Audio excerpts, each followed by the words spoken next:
السلام علیکم ورحمۃ اللہ وبرکاتہ۔ پانچویں نصیحت حضرت لقمان نے اپنے بیٹے کو یہ فرمائی کہ اچھے اخلاق اختیار کرنا۔ وَلَا تُصَعِّرْ خَدَّكَ لِلنَّاسِ وَلَا تَمْشِ فِي الْأَرْضِ مَرَحًا إِنَّ اللَّهَ لَا يُحِبُّ كُلَّ مُخْتَالٍ فَخُورٍ وَاقْصِدْ فِي مَشْيِكَ وَاغْضُضْ مِنْ صَوْتِكَ إِنَّ أَنكَرَ الْأَصْوَاتِ لَصَوْتُ الْحَمِيرِ۔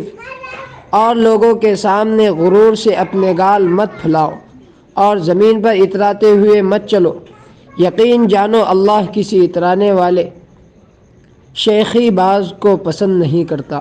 اور اپنی چال میں اعتدال اختیار کرو اور اپنی آواز آہستہ رکھو، بے شک سب سے بری آواز گدھوں کی آواز ہے۔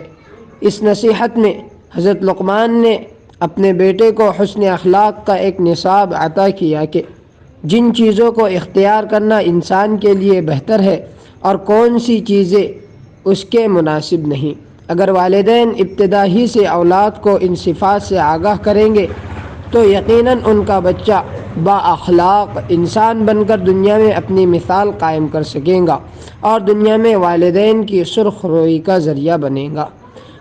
خلاصہ کلام یہ ہے کہ حضرت لقمان نے دین اسلام کے خلاصے کو اپنے جامع نصائح میں بہت اختصار کے ساتھ ذکر فرما دیا۔